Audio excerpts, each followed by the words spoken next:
Hello, good morning. Nandito tayo ngayon sa kila Lulong. Titingnan natin kung anong ginagawa ni Lulong. Samahan niyo po at tayo ay mag-interview sa kanya. What's this? Pavilion dong?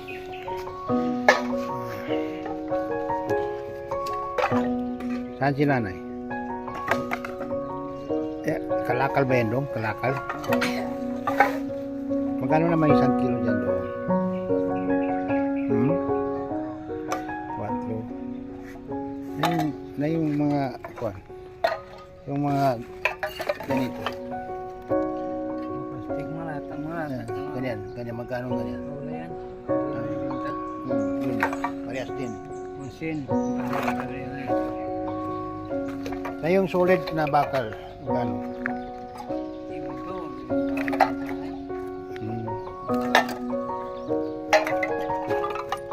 Kali ginasegregate mo dong. Mamaya pera na yan, di ba?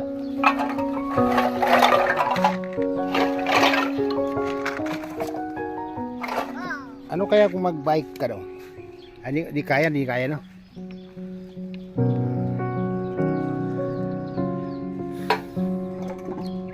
Ano kaya kung magpabili ng ice cream? Ayan, yung ginalako. Ha? Yung motor?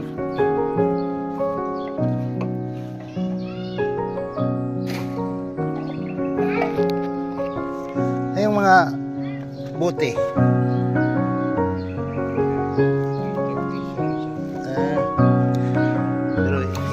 Hindi naman pwede yung kwan,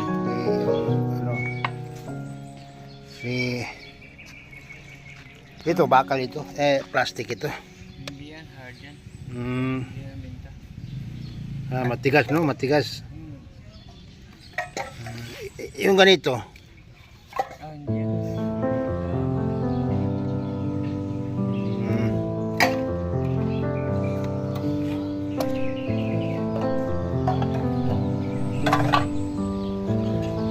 Hirap ng buhay dong no.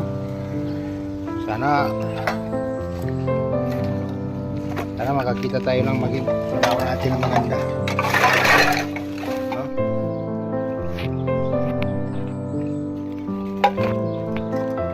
Kasi kung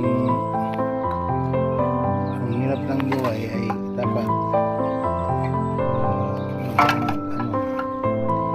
laban lang dong, kung sakali dong,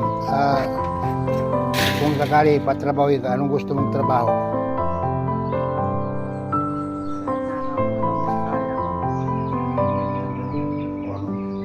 Hindi ka naman namimili no, ng trabaho.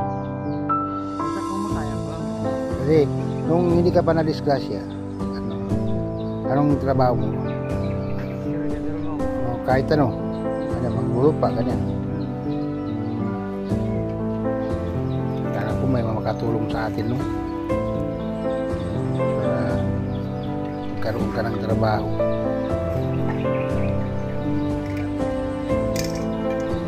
Kung anong gusto mong sabihin dong sa, halimbawa, anong gusto mong sabihin sa lahat ng makapanood?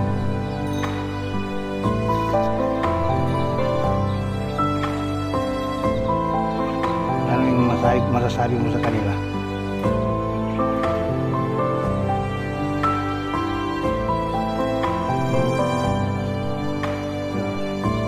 Ay, ang kuwan mo lang, magtrabaho lang, no? Hanap buhay, ganyan. Hindi naman habang buhay na ganito lang tayo, siyempre nagsisikap din tayo, di ba?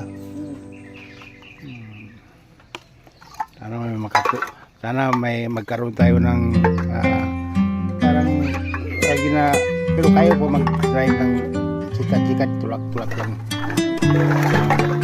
Lalo na kung motor, no? Maganda kung may motor. Yung motor na ganun. Nanay.